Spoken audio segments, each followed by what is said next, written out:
In my 20 years of being a pastor, I don't think I have ever focused a whole worship service on celebrating gay pride. So this is a first, hallelujah.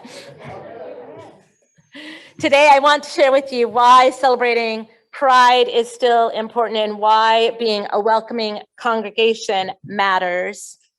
We are part of a community who celebrates the blessings of being, that rejoices in the diversity of humanity, like our hymn says. And some people will say, why do we still need gay pride? Why do we even need to talk about it? We're already an open and affirming, reconciling congregation. The Supreme Court even voted for marriage equality 7 years ago in 2015, this month. The Supreme Court did that. The Supreme Court of 7 years ago.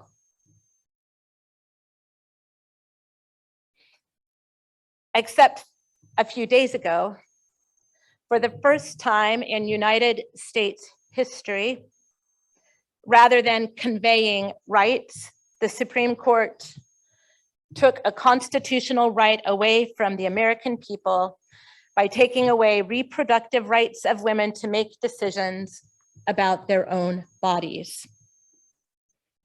And it is not too far-fetched to imagine other rights being taken away, including marriage equality. And you can believe that that is a conversation that Angie and I had this weekend.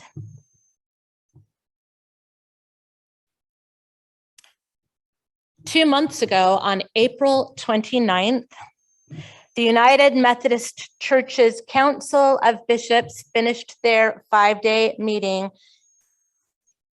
and acknowledged the inevitable breakup of the United Methodist Church as a more homophobic global Methodist church was going to be launched.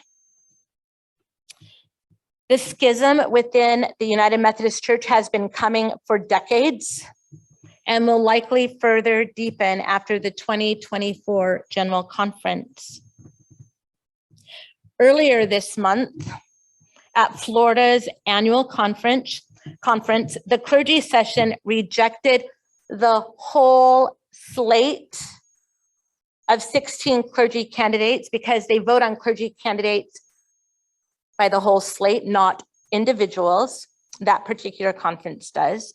They rejected the whole slate, who had already been vetted and approved by the Board of Ordained Ministry.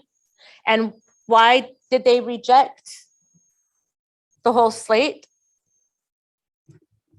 It turns out because 2 of the 16 identified as part of the GLBTQIA+ community.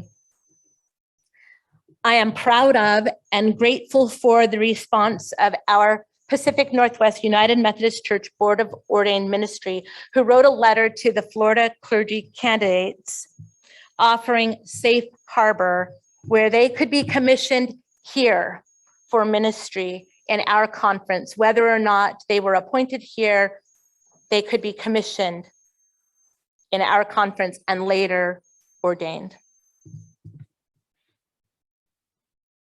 1 month ago, on May 31st, President Joe Biden issued a proclamation on Pride Month, recognizing that the LGBTQIA+ community, especially people of color and trans people, continue to face discrimination and cruel, persistent efforts to undermine their human rights.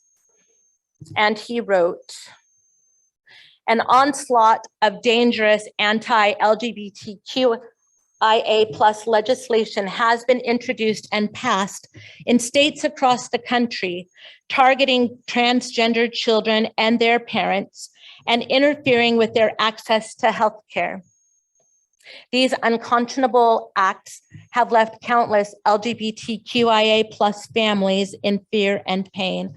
All of this compounded has been especially difficult on LGBTQIA plus youth, 45% of whom seriously considered attempting suicide in the last year, a devastating reality that our nation must work urgently to address.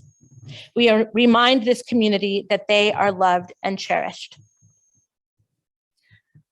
On June 10th, earlier this month, general officers of the United Church of Christ issued a transgender, non-binary pastoral letter. They wrote, "We want every person of transgender or non-binary experience to know this: you are beloved by God. No earthly power can separate you from God's love. God created you perfectly. Your gender identity or expression is God's gift to you and the world. Yet across America, laws and executive orders are criminalizing the life-saving treatment that transgender youth need to complete their journey to wholeness, and at the same time are depriving parents of the right to make medical decisions for their children. These laws, enacted or proposed, are part of a broader campaign to reverse basic rights for the LGBTQIA plus Americans. 15 states have banned participation by transgender youth in school sports. 6 states have adopted "Don't Say Gay or Trans" that have erased any mention of the LGBTQ plus people from school life. Suicide is an epidemic among LGBTQ plus youth. When politicians stigmatize children and teenagers who simply wish to live their lives with integrity, the cost of mental suffering is egregious. The ripple effect of this stigma and discrimination reverberates throughout the whole community. Jesus said, "I have come that you might have life and have it abundantly." The lives of trans and non-binary people are precious. They are God's beloved children, our siblings, created like all of us for a life free from hatred and recrimination. The church cannot be silent while trans and non-binary youth and their parents are subjected to abuse and exposed to public defamation. And so we are not silent. To our transgender and non-binary siblings, we offer you our encouragement, support, and love. We will remain at your side as long as others threaten your dignity and worth. We honor your courage and faith.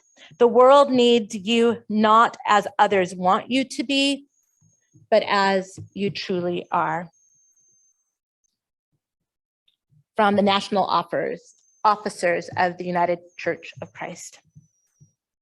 So today's for our Pride worship. It is a day to mark how far we have come in the journey toward both full inclusion and equal protection for every single beloved child of God, no matter where they fall on the continuum of gender identity or sexual orientation, no matter what letter they claim in the LGBTQIA plus alphabet soup, or what color they may be on the Pride rainbow flag. So now it's time to sit back and hear a story, to learn a little history about the rainbow, how the rainbow flag ended up being the symbol for gay pride. And it's a story I never knew before this week. And so I want to share with you this story. It is called Pride, the story of Harvey Milk and the rainbow flag. And I'm not going to share the pictures with you like I did when I was a teacher many decades ago, because voila, Neva has it on the screen for us. And for those of you who are joining us on Zoom or social media.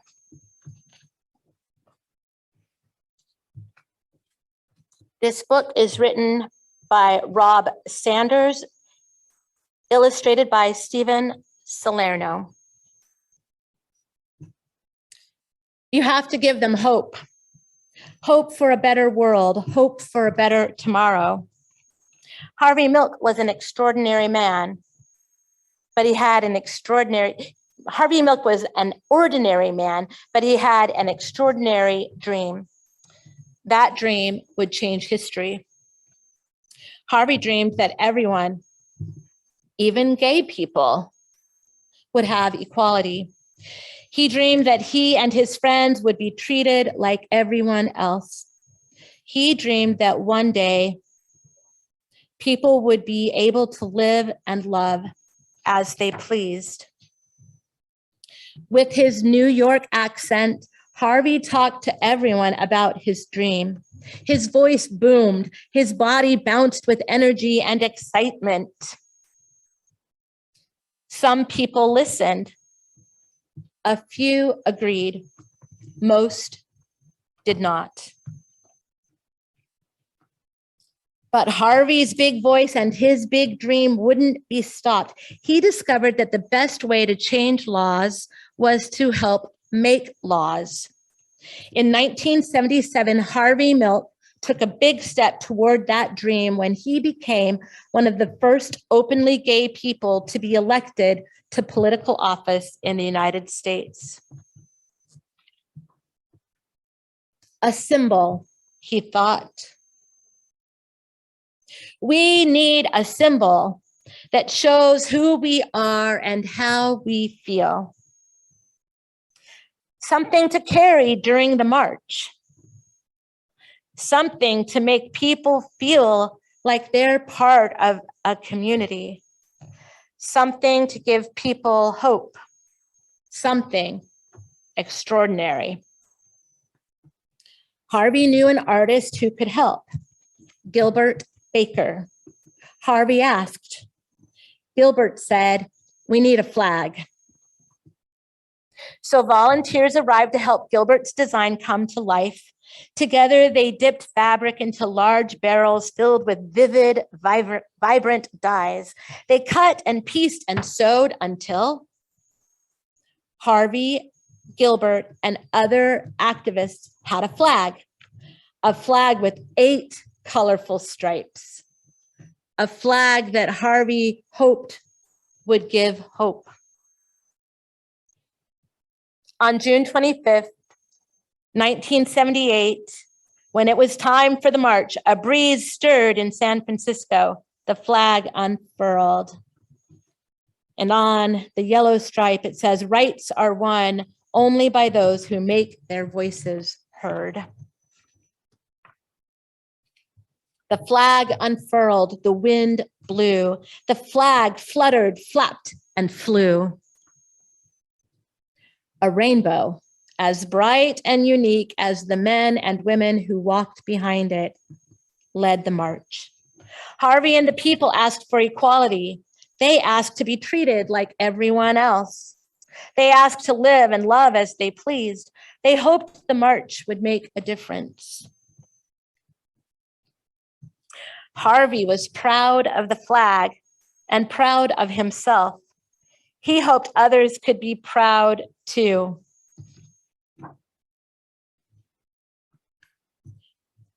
Five months later, on the morning of November 27th, 1978, Harvey and the mayor of San Francisco, George Moscone, were assassinated.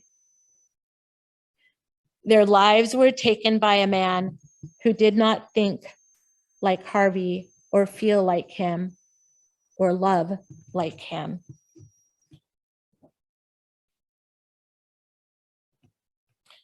The flag did not fly on that dark, sad night.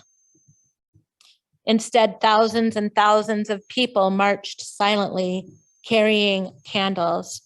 The candlelight wove through the streets of San Francisco, up and down hills and around city buildings.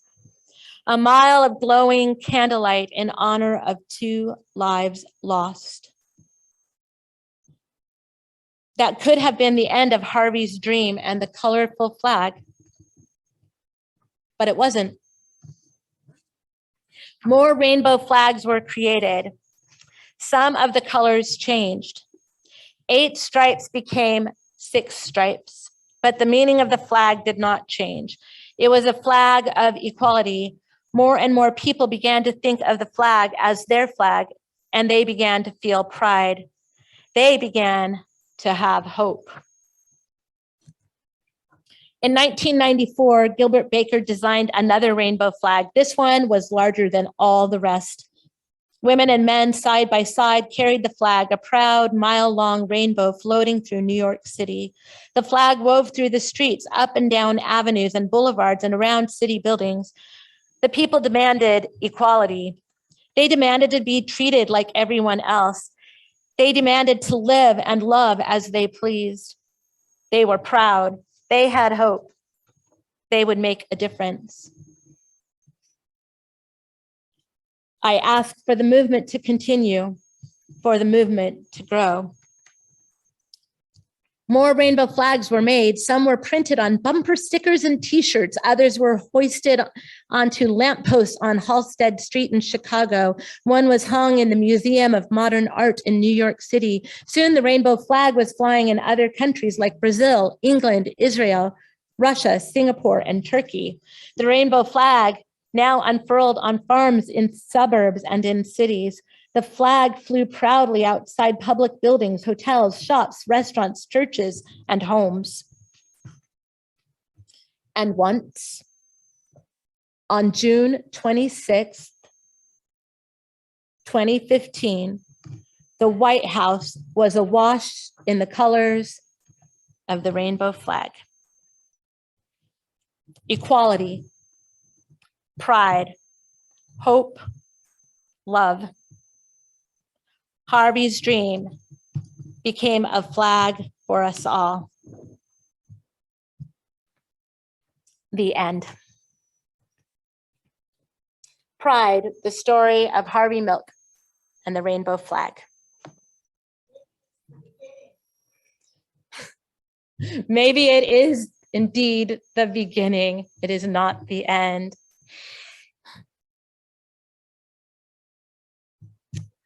On this day, 7 years ago, on June 26th, the White House was lit up in the colors of the rainbow. The gay pride symbol in celebration of the Supreme Court ruling on same-sex marriage. I remember being teary that day. And when I got to this page in the book with the White House lit up in rainbow colors, I found myself teary, again, remembering that moment. Today, June 26th, also happens to be National Open and Affirming Sunday in the United Church of Christ. Before I decided to have pride worship on this day, June 26th, I knew of neither dates for the White House being bathed in the rainbow colors, or that today is the day that is the official day for the United Church of Christ. So I think it's auspicious. It's an auspicious day.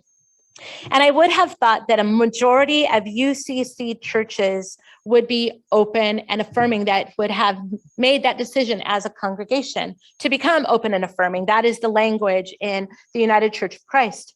But do you know that only a third to maybe 35, 37% or less have chosen to be open and affirming?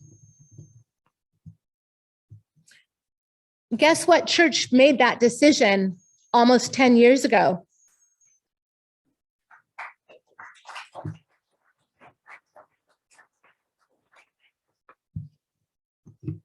This is an auspicious day on this June 26th to celebrate gay pride and to remember and reflect on this church's journey to make the bold decision to become an open and affirming church in the United Church of Christ and a reconciling congregation in the United Methodist Church 9 years ago in 2013. Wouldn't it be amazing if that vote was taken on June 26th? I don't think it was. That would just be entirely too coincidental.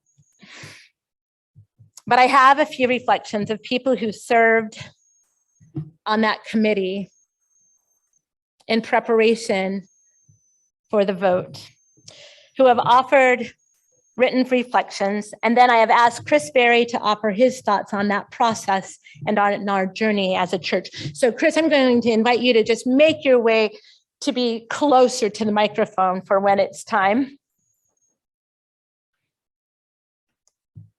From Elizabeth. Hello, church family. 9 years ago, I was honored to chair the committee on becoming an open and affirming, reconciling congregation at United Church in University Place. I had landed at UCUP in my journey to find a faith community that was willing to become transparent and honest in its identity as a place that welcomed all people, not just in words, but in practice. In my experience, the all are welcome signs in front of too many churches had proved misleading. I knew that UCUP had considered this decision more than once before and had not moved from its position. I also knew that should the congregation decide once more not to move into the open and affirming camp, I must accept it. I was, of course, delighted when, after so many years, the people of UCUP realized that this is who we want to be, openly, honestly, no ifs, ands, or buts. Today, I believe that it is as important as it ever was to be a community of faith that witnesses to God, to a God that sits everyone at the table, a love that calls us to risk and vulnerability and perhaps even pain. I am so proud to be a member of this family, and I'm proud of the step forward that we made these seemingly short years ago. From Pat.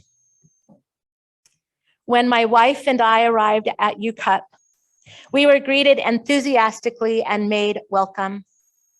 As time passed, we became involved on church committees to return in time and thought what we could. When my wife was dying from ovarian cancer, members of the church brought food, spent time so I got some relief from caretaking, and helped in so many other ways. There is no question that God's wide acceptance is truly reflected in United Church. From Janet. There were several moments in the evolution of our congregation that stirred our consciousness.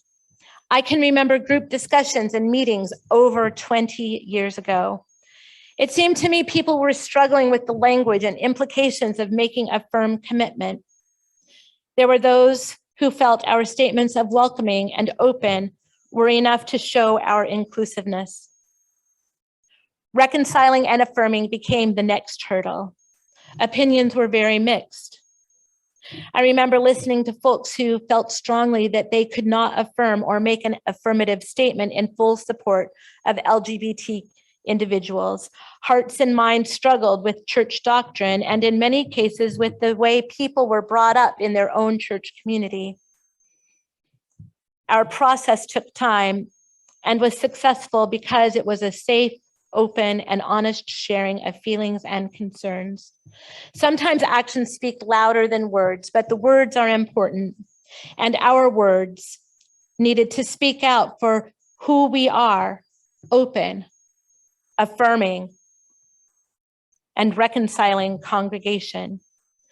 Though we now wear this as a badge of Christian love, some were worried that we'd become known as the gay church and lose members. Talking and listening to one another made our congregation stronger and expanded our better understanding of our faith and our place in God's community. Pride is what we extend to all people.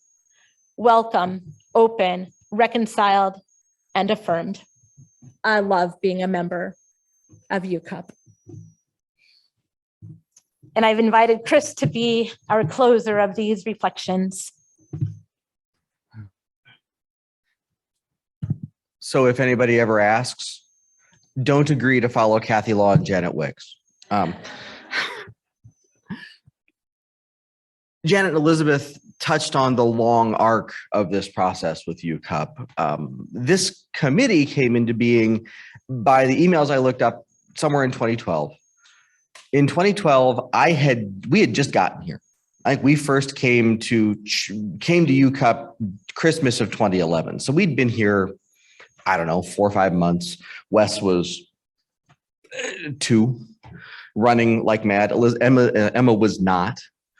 And Neva was singing in the choir. I was corralling Wes, was my entire job at UCUP. I had not served on anything.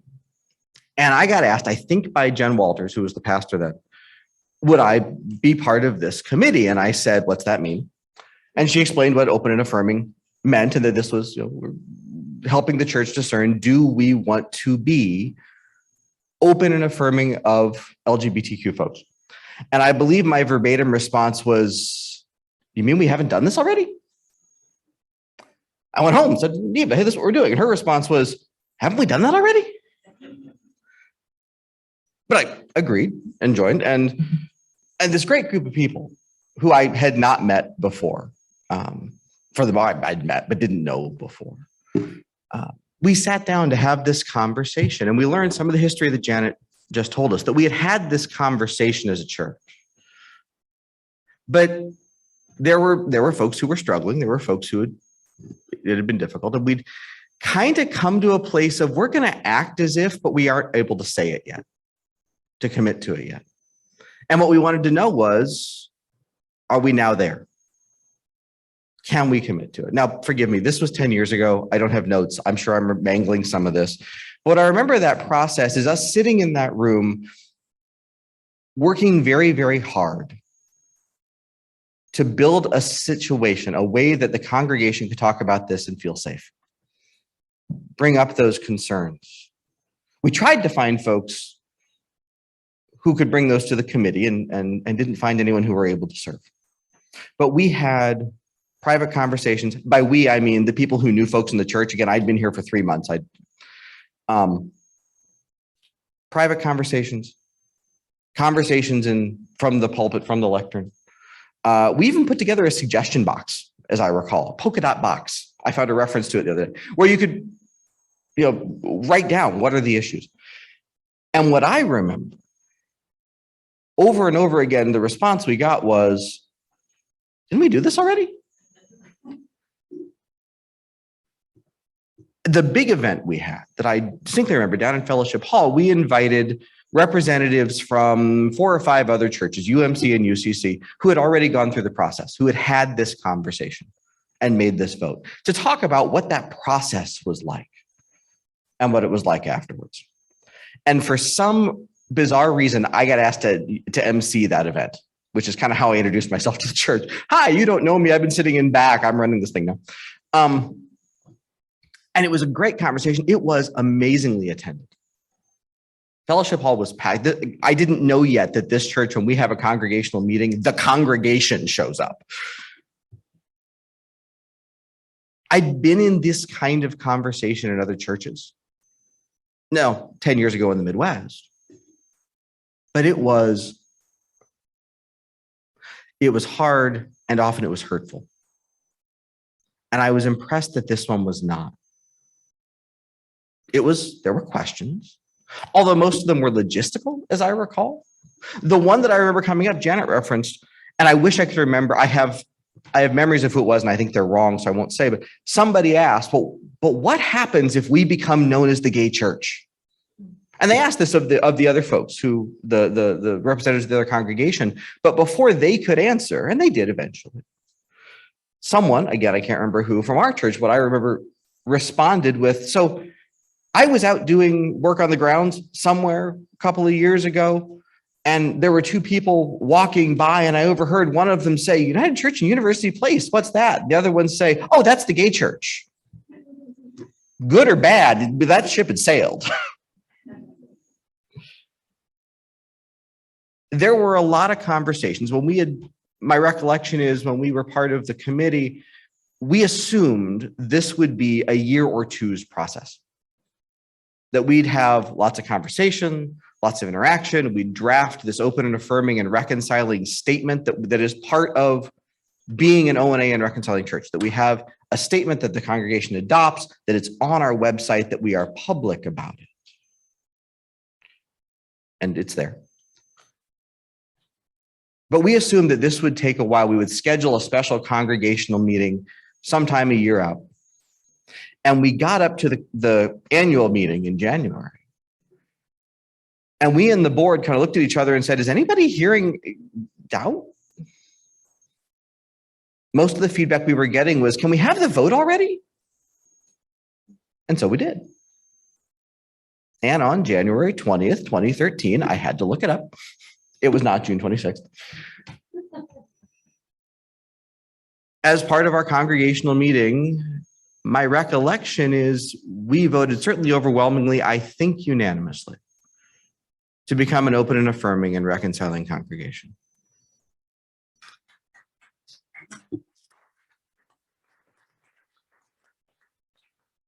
I, for one, was pretty darn proud. But hearing Kathy's sermon, the thing that I note is, for the year preceding that, my response, my assumption in coming to this church and bringing my kids to this church, there they are now, was that we already were. We certainly already acted like it in so many ways. And what this week kind of brings up again is acting like it is important, but so is saying it. That being there, that putting the words out there, that putting it on the sign, on the bulletin, on the website is a big deal. So thank you for doing that almost 10 years ago. Let's keep doing it.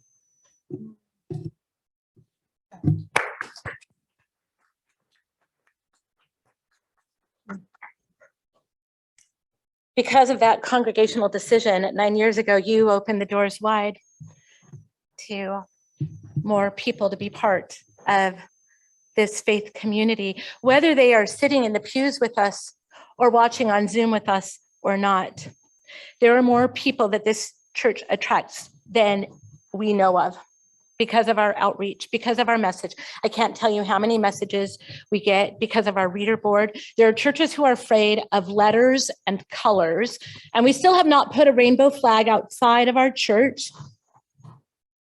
I know the church I came from, Sandpoint, they are very welcoming and inclusive and did not want to take this vote, and they were afraid of letters and colors. But they've now put a rainbow flag outside, but are still not reconciling.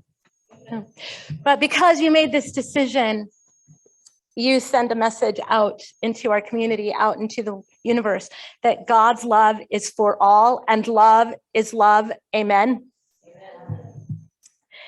And you paved the way for people like me to come and serve as your pastor.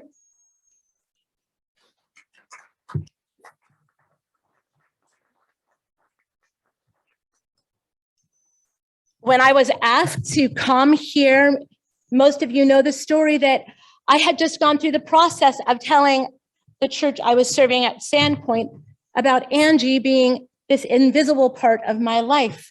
And we were celebrating that, and not 3 months after that, I was asked if I would come serve here. And I said, I have just gone through this process. I cannot come to this church. If my relationship is going to be an issue, I would say no. And so at the time, your district superintendent, Sharon Moe, came and met with a group of leaders. I don't know if it was just SPR or a larger group. And she said, I have a pastor in mind for you who is in a committed same-gendered relationship, a long-term committed same-gendered relationship. And now that marriage equality is legal in the state of Washington, they are planning to be married later this year. And I need to know, how would you respond? Sharon told me that somebody quipped immediately when Sharon said, how would you respond? Someone said, with cake. Sharon came to me and said, it's not going to be an issue. And I said, yes. And because of the decision you made, you are saving lives. We are saving lives, whether we know it or not, whether people come in the door to worship with us in person. You are making a difference. We are making a difference in the congregation. Back to the letter from the UCC officers. To the congregations and ministry settings of the United Church of Christ, we ask you to surround persons of transgender or non-binary experience and their families and loved ones with compassion and care. Do not be silent when this wave of persecution threatens human life. We are reminded that coming out is a powerful moral force that transforms lives. This is true not only for LGBTQ plus people, but also for churches. This is a time when congregations are called to come out to show the world that love is stronger than hate. LGBTQ pride is not forcing a gay agenda on the world. It is not about elevating one group above another. It is about recognizing the inherent human dignity of every human being, regardless of their sexuality or gender identity. Everyone has the right to live their life as a beloved child of God. May it be so. Amen. There is a hymn that we are going to be singing called In the Midst of New Dimensions, written in 1985 by Reverend Julian Rush, a United Methodist minister who served churches in Texas and Colorado for 17 years until he came out as a gay man. Julian Rush wrote this hymn. It's in the little black book, The Faith We Sing, 21, 22, 38. So you can be ready, but also have your bulletin with you because we're going to sing more words that were eliminated. Julian wrote this hymn for the 1985 Rocky Mountain Annual Conference meeting where Reverend Roy Sano was commissioned as the first Japanese American United Methodist bishop. When Julian came out, the United Methodist Church in Boulder, where he was appointed, decided that he was no longer fit to be their minister, and they stopped paying his salary. The hymn has beautiful imagery from the Hebrew Bible. Pilgrim people, olive branches, God of rainbow, fiery pillar. 2 verses were edited out of the hymn in most hymnals, including ours, The Faith We Sing. In these 2 verses, Rush describes the Rainbow Coalition to include Black, Asian, Indian, Hispanic, and white, who are all of value in God's sight. He also includes gays and lesbians together, fighting to be realized. Today, we will boldly sing these verses. And are we singing 1, 3, and 5 as well, Jeff? Yes. Right, in the bulletin, 1, 4, 5, plus the verses listed in the bulletin. Let us